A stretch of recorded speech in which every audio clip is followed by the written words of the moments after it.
30টি current affairs MCQ মে 2025। আজকের প্রথম প্রশ্নটি হলো, সম্প্রতি কোন দেশ ইন্টারন্যাশনাল সোলার অ্যালায়েন্সের পূর্ণ সদস্য হয়েছে? সঠিক উত্তরটি নেপাল। সঠিক উত্তর নেপাল। পরের প্রশ্নটি হলো, 2025 সালে কান চলচ্চিত্র উৎসবে কোন দেশ সেরা স্বল্পদৈর্ঘ্য চলচ্চিত্র পুরস্কার পেয়েছে? সঠিক উত্তরটি বাংলাদেশ। সঠিক উত্তরটি বাংলাদেশ। পরের প্রশ্নটি হলো, 2025 সালের মে মাসে অনুষ্ঠিত ইন্টারন্যাশনাল বুক ফেয়ার কোথায় অনুষ্ঠিত হয়েছে? সঠিক উত্তরটি লন্ডন। সঠিক উত্তরটি লন্ডন। পরের প্রশ্নটি হলো, সম্প্রতি বাংলাদেশ ব্যাংকের নতুন ডেপুটি গভর্নর হিসেবে কে নিয়োগ পেয়েছেন? সঠিক উত্তরটি মিজানুর রহমান। সঠিক উত্তর মিজানুর রহমান। পরের প্রশ্নটি হলো, মে 2025-এ পদ্মা সেতুর ওপর দিয়ে চালু হওয়া নতুন ট্রেন সার্ভিসের নাম কি? সঠিক উত্তরটি সেতুবন্ধন এক্সপ্রেস। সঠিক উত্তর সেতুবন্ধন এক্সপ্রেস। পরের প্রশ্নটি হলো, সম্প্রতি কোন বিশ্ববিদ্যালয় টাইমস হায়ার এডুকেশন এশিয়া র্যাঙ্কিংয়ে বাংলাদেশের মধ্যে শীর্ষে রয়েছে? সঠিক উত্তরটি নর্থ সাউথ ইউনিভার্সিটি। আন্তর্জাতিক শ্রম দিবস পালিত হয় কবে? সঠিক উত্তরটি 1 মে। সঠিক উত্তর 1 মে। G7 সম্মেলন 2025 অনুষ্ঠিত হবে কোথায়? সঠিক উত্তরটি ইতালি। সঠিক উত্তর ইতালি। পরের প্রশ্নটি হলো, বাংলাদেশের সম্প্রতি যে নতুন বিদ্যুৎ প্রকল্প চালু হয়েছে তার অবস্থান কোথায়? সঠিক উত্তরটি পটুয়াখালী। সঠিক উত্তর পটুয়াখালী। সম্প্রতি রাশিয়ার প্রেসিডেন্ট হিসেবে পুনর্নির্বাচিত হয়েছেন কে? সঠিক উত্তরটি ভ্লাদিমির পুতিন। সঠিক উত্তর ভ্লাদিমির পুতিন। পরের প্রশ্নটি হলো, সম্প্রতি গুগল যে নতুন এআই ভার্সন প্রকাশ করেছে সেটির নাম কি? সঠিক উত্তর জিমিনি 1.5। সঠিক উত্তর জিমিনি 1.5। বাংলাদেশের কোন জেলা সম্প্রতি ইউনেস্কো হেরিটেজ হিসেবে তালিকাভুক্ত হয়েছে? সঠিক উত্তরটি বাগেরহাট। সঠিক উত্তর বাগেরহাট।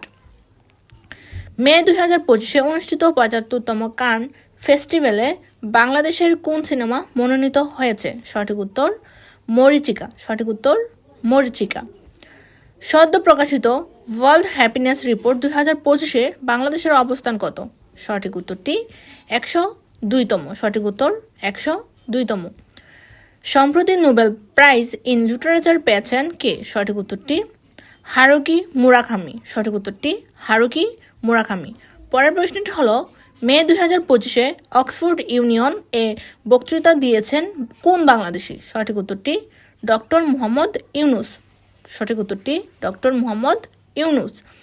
সম্প্রতি Bangabandhu international cyber security award 2025 পেয়েছেন কে? সঠিক উত্তরটি ফারহান কবির। সঠিক উত্তর ফারহান কবির। পরের প্রশ্নটি হলো, মে 2025-এ WHO নতুন মহামারী প্রস্তুতি ফ্রেমওয়ার্ক ঘোষণা করেছে, তার নাম কি? সঠিক উত্তর ওয়ান হেলথ প্যাক্ট। সঠিক উত্তরটি ওয়ান হেলথ প্যাক্ট। সম্প্রতি ই-কমার্স নিয়ন্ত্রণে বাংলাদেশ সরকার যে নতুন আইন পাশ করেছে সেটি কি? সঠিক উত্তরটি হলো ডিজিটাল বাণিজ্য আইন 2025। সঠিক উত্তর ডিজিটাল বাণিজ্য আইন 2025। সম্প্রতি ঢাকায় যে আন্তর্জাতিক প্রযুক্তি মেলা অনুষ্ঠিত হয়েছে তার নাম কি? সঠিক উত্তরটি ফিউচার টেক বাংলাদেশ। সঠিক উত্তরটি ফিউচার টেক বাংলাদেশ। পরের প্রশ্নটি হলো, সম্প্রতি বাংলাদেশ কোন দেশের সঙ্গে সামরিক মহড়ায় অংশ নিয়েছে? সঠিক উত্তরটি ভারত। সঠিক উত্তর ভারত। এআই ফর এডুকেশন প্রকল্প শুরু করেছে কে? কোন সংস্থা? সঠিক উত্তরটি ইউনেস্কো। সঠিক উত্তরটি UNESCO. FIFA U20 world cup 2025 অনুষ্ঠিত হবে কোথায়? সঠিক উত্তর চিলি। সঠিক উত্তর চিলি। COP29 পরিবেশ সম্মেলন অনুষ্ঠিত হবে কোথায়? সঠিক উত্তর আজারবাইজান। সঠিক উত্তর আজারবাইজান। পরের প্রশ্নটি হলো, বাংলাদেশ সম্প্রতি যে দেশের সঙ্গে মুক্ত বাণিজ্য চুক্তি FTA চূড়ান্ত করেছে সেটি হলো চীন দেশের সঙ্গে। সঠিক উত্তর চীন দেশের সঙ্গে। সম্প্রতি নোবেল পিস প্রাইজ 2025 পেয়েছে আফগান ওমেন্স এডুকেশন নেটওয়ার্ক। সঠিক উত্তর আফগান ওমেন্স এডুকেশন নেটওয়ার্ক। পরের প্রশ্নটি হলো, এশিয়া কাপ 2025 ক্রিকেট অনুষ্ঠিত হবে পাকিস্তান ও শ্রীলঙ্কায়। সঠিক উত্তর পাকিস্তান ও শ্রীলঙ্কায়। SDG ইউথ চেঞ্জ মার্কার হিসেবে বাংলাদেশ থেকে নির্বাচিত হয়েছেন কে? সঠিক উত্তরটি শারমিন আক্তার। সঠিক উত্তর শারমিন আক্তার। চট্টগ্রামে নতুন স্থলবন্দর উদ্বোধন করা হয়েছে কোথায়? সঠিক উত্তরটি ফৌজদারহাটে। সঠিক উত্তর ফৌজদারহাট।